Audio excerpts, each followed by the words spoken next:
तो हमें किसी भी नीति से अपने प्राणों को बचाकर विजय प्राप्त करनी चाहिए। अर्जुन उठाओ और बाण चलाओ। अर्जुन ने कहा कैसे चलाऊं, निहत्था है। उठाओ और बाण चलाओ। भगवान कृष्ण की आज्ञा पाकर अर्जुन ने बाण उठाया, धनुष लाया और कर्ण के ऊपर निहत्थे बाणों का प्रहार किया। जब कर्ण के ऊपर बाणों का प्रहार हो रहा, कर्ण धराशायी हो गया। तब अर्जुन ने भगवान से पूछा, केशव, तुम धर्म का ज्ञान देने वाले कृष्ण, और तुमने यह अधर्म क्यों करवाया? अर्जुन, अभी तुम मेरी लीला नहीं समझ पाए हो। चलो मैं तुम्हें अब एक नई लीला दिखाता हूं। अर्जुन और भगवान कृष्ण दोनों आगे बढ़े। कर्ण रथ के नीचे लहू लुहान पड़ा हुआ, अधर मृत्यु पर पड़ा हुआ, अंतिम श्वासें गिन रहा है। भेष बदल लिया भगवान ने, और भेष बदलकर अर्जुन और कृष्ण गौकृत के पास पहुंचे और जाकर कर्ण से कहा, कर्ण, हमने जगत में तुम्हारी बड़ी कीर्ति सुनी है। हमने सुना है कि तुम बड़े ही दानी उदार हो, और इसीलिए हम ब्राह्मण बहुत दूर से तुम्हारी उदारता का प्रभाव समझ करके तुम्हारे पास आए हैं। हमें स्वर्ण दान कर दो, हमें सोना चाहिए। कर्णम न वेदो न युक्तानाम। कर्ण कहता है, प्रभु, ए ब्राह्मण देव, आज आप ऐसी अवस्था में मेरे पास में आए हो जिसके पास में जीने के लिए समय नहीं है, वो सोने का दान कैसे करेगा? मेरे पास सोना नहीं है, क्योंकि मेरी क्षण भर की जो जिंदगी है और थोड़े क्षणों में वो नष्ट हो जाएगी। अगर आपको दान चाहिए था तो 2 दिन पहले आते, मैं आपकी तिजोरी भर देता।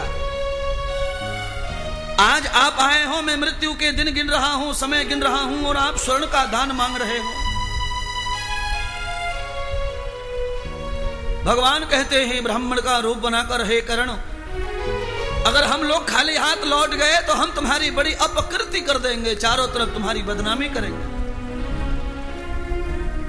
कर्ण कहता है कि बची हुई श्वासें शेष हैं।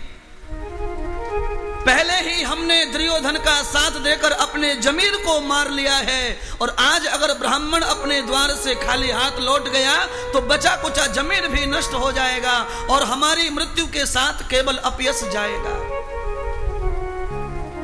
कथा समझना। कर्ण ये चाहता है कि कुछ बुराइयां की हैं तो मरने से पहले कुछ अच्छाइयां भी कर लेनी। जब हमारे पास बुद्धि है, हमारे पास बल है, धर्म है, गुण है, तब हमने अधर्म का साथ दिया। आज हमारे पास कुछ बचा नहीं, ऐसी स्थिति में तो धर्म कर लेना चाहिए।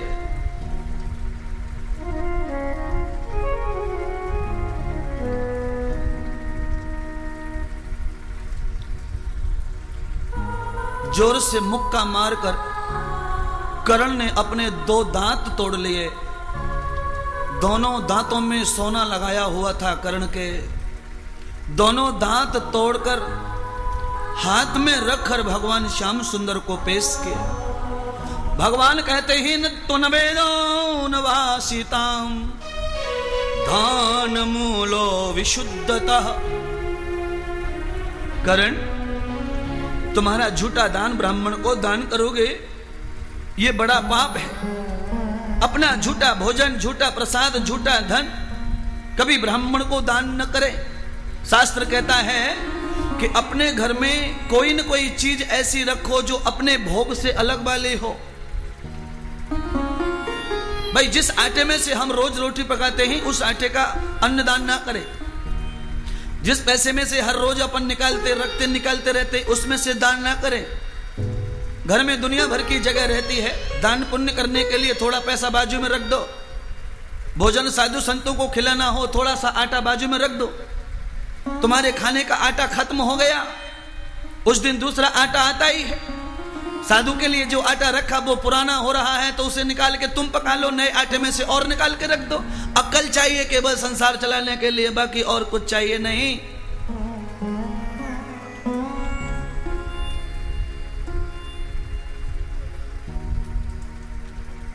गक्षामि त्वया पदे पदे त्वान विशुद्ध दर्शनम। महाभारत कह रहा है, कर्ण खिसड़ खिसड़ के घसड़ घसड़ के आगे गया और वहां गंगा जल प्रस्तुत हुआ, क्योंकि महाभारत में गंगा जल लाया गया था। जो लोग मरते थे उनके मुंह में गंगा जल डाला जाता था, जो शहीद हो गए उन्हें गंगा जल पिलाया जाता था। तो वहां गंगा का पानी रखा था। कर्ण ने घसड़ घसड़ करके अपने दांतों को गंगा जल में धोया, अपने वस्त्र से साफ किया और फिर कृष्ण के हाथों में अर्पण किया। कहा, हे ब्राह्मण, मेरे पास में जो कुछ शेष था वो आपके चरणों में अर्पण करता हूं।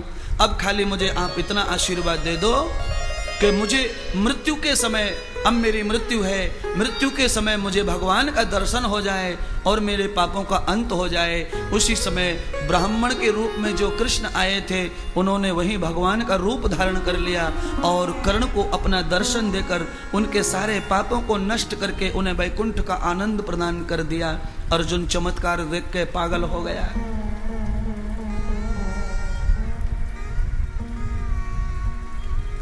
उसके बाद भीष्म का युद्ध हुआ अर्जुन के साथ। भीष्म को भी इसी प्रकार मारा। भीष्म ने मृत्यु शैया पर पड़े पड़े भगवान से विचार किया, शंका प्रदान के, कृष्ण मुझे एक बात तुम्हारी समझ में नहीं आती है कि तुमने मुझे धोखे से मरवाया, तुमने कर्ण को धोखे से मरवाया। तुम तो धर्म योद्धा हो, तुम तो धर्म धुरंधर हो, तुम तो धर्म का प्रचार करने आए हो, तुम तो गीता के मालिक हो, तुमने तो ज्ञान वर्षा की है, फिर ये सब तुमने क्यों किया? और तुम्हारे पास में तो सर्व तो सामर्थ्य, तुम्हारे पास तो सारा बल है, तुम तो अखिल ब्रह्मांड को, आकाश को नीचे उतार सकते हो, फिर तुमने छल वैभव का प्रयोग क्यों किया? मैं जानना चाहता हूं। भगवान कृष्ण कहते हैं भीष्म पितामह से, भीष्म पितामह सठ एव साठ्यम सम आचरेतः। मैंने कुछ नहीं किया है, आपने जो लकीर खींची है मैं तो खाली उस पर चला हूं। आज आप मृत्यु की सैया पर पड़े हो तो आपको धर्म अधर्म दोनों दिख रहा है। जब द्रौपदी की साड़ी खींची जा रही थी तब धर्म अधर्म कुछ भी नहीं दिख रहा था। आज जब तुम मरे हो तो तुम्हें सब दिखता है। जब अर्जुन के ऊपर, अर्जुन के पुत्र के ऊपर तुम धनुष बाण लेके चला रहे थे, उसका पुत्र निहत्था खड़ा था और चारों तरफ से तुमने घेर के रखा था, तब तुम्हारा धर्म अधर्म कहां चला गया था? तुमने जो पहले किया है हमने तो खाली उसका आचरण किया है। अपने बुजुर्ग जो करते हैं बच्चे वही करते हैं। आप तो हमारे बुजुर्ग हैं, पितामह हैं, वो हमारे गुरु जैसे हैं, वो तो हमारे कुल गुरु जैसे, उन्होंने जो दिया है सिखाया है हमने वही किया है। भीष्म पितामह चुप हो गए, रोने लगे और कहने लगे, कृष्ण तुम जो करोगे वो सिर्फ और सिर्फ धर्म होगा। आपके करने का तरीका कुछ भी हो, सिर्फ आप धर्म करते हैं। भीष्म पितामह को यह सब समझ में आया। अंत में भीष्म पितामह ने कहा, मेरी मृत्यु का कारण, मेरी जो मृत्यु है बदनामी मृत्यु, बुरी मृत्यु, कलंक मृत्यु, उसका कारण क्या है? मुझे उस दुर्जन मृत्यु का कारण दर्शन करवाओ। और इस समय मेरी आशा है कि मेरे मुख में गंगा जल डालो तुम्हारे हाथों से। हे कृष्ण, इतना उपकार हमारे ऊपर करो। अर्जुन को इशारा किया गया, अर्जुन ने बाण चलाकर धरती को बेध दिया, गंगा की धार निकली, भीष्म पिता के मुंह में चले गए। आज गंगा माता ने भीष्म पितामह को पवित्र किया शरीर से। भगवान कृष्ण का ब्रह्म रूप भीष्म पितामह के सामने उपस्थित हो गया।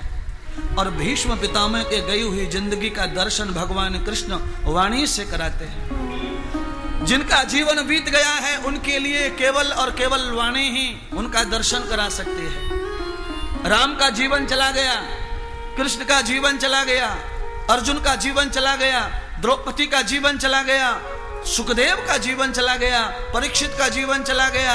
इनका दर्शन हम केवल वचन से कर सकते हैं, वाणी से कर सकते हैं। इसीलिए पुराणों की रचना की गई है। उनका दर्शन अगर आप फोटो से करते हैं तो आपसे बड़ा मूर्ख कोई नहीं है। उनका दर्शन केवल विचारों से किया जा सकता है, वचन से किया जा सकता है। इस बात का प्रूफ क्या है? इस बात का प्रूफ है महाभारत। भीष्म पिता में सैया पे पड़े हैं और भगवान श्री कृष्ण वचन सुना रहे। भूत, भीष्म का भूत बता रहे हैं, गया हुआ समय बता रहे हैं। हे भीष्म, तुम्हारा गया हुआ जो समय है वो इस तरह से व्यतीत हुआ, तुम्हारे जीवन में ये घटनाएं आई और गईं और इसलिए तुम्हें आज ये प्रताप भोगना पड़ रहा है। हर समय में व्यापक है महाआत्मा। जब जब भीष्म ने अवतार लिया है तब तब नारायण की साक्षी है। इसलिए मेरे प्रभु कृष्ण को उनके गए हुए समय का इतिहास पूरा मालूम और सब उनके सामने उपस्थित किया। हमारे साथ जो भी दुर्गति या जो भी सदगति होती है, हमारे साथ जो दुख आता है, जो क्लेश आता है या सुख आता है, आनंद आता है, ये सब हमारे भूतकाल के कर्मों का परिणाम होता है, फल होता है। वर्तनाम वर्त भूतानाम तदो कर्म भूषणम। क्योंकि जो सौंदर्य है हमारे जीवन में, जो सुख रूपी सोना चांदी हमारे हृदय में वास करता है, हमारे शरीर के वाह्य स्वरूप में सौंदर्यता जो वास करती है, हमारे नाक कान आंख सही काम करते हैं, हमारा मन बुद्धि चित्त सही काम करता है, तो ये सब भी हमारे कर्मों का ही फल है। कौरवों का साथ देकर मन काम नहीं करता, बुद्धि काम नहीं करती, चित्त काम नहीं करता, आंखें काम नहीं करती, कान काम नहीं करते। अब आप कहेंगे ऐसे कैसे? तो ये पूरी कथा महाभारत की मैं जो सुना रहा हूं, ये कथा हमें इस बात का ज्ञान कराती है। द्रौपदी की साड़ी खिंच रही है पर भीष्म की आंखें काम नहीं कर रही। कृपाचार्य, द्रोणाचार्य आंखें काम नहीं कर रही हैं। पांचों पांडव बैठे, उनकी आंखें काम नहीं कर रही हैं। कारण अरे अपनी बीबी की इज्जत बचाने के लिए अर्जुन का बल काम नहीं कर रहा है, भीम की ताकत काम नहीं कर रही है। कारण क्या है? कारण यह है कि वहां पर भगवान मौजूद नहीं है। जब कृष्ण आ जाएगा तो सबकी सब काम करेंगे। बिना भगवान के कोई यंत्र चलता नहीं।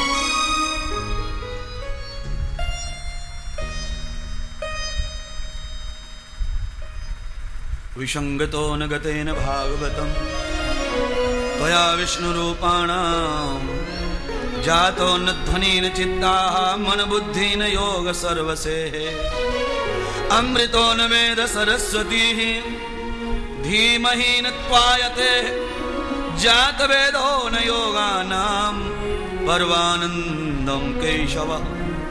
श्रीमद् भागवत की कथा में तीसरे स्कंद के चौथे अध्याय का ये 5वां श्लोक पढ़कर मैंने आपको दर्शन करवाया कि भगवान जब हमारी संगति, भगवान की जब साक्षी रहती है, भगवान को कोई याद करे, स्मरण करे, आह्वान करे, चरण करे, भगवान को कोई बुलाए, दुख में बुलाओ, सुख में बुलाओ, रोकर बुलाओ, हंसकर बुलाओ, भगवान को आह्वान मात्र कर लो हृदय से, तो फिर हमारी आंखें काम करने लग जाती हैं, मन काम करने लग जाता है, चित्त काम करने लग जाता है।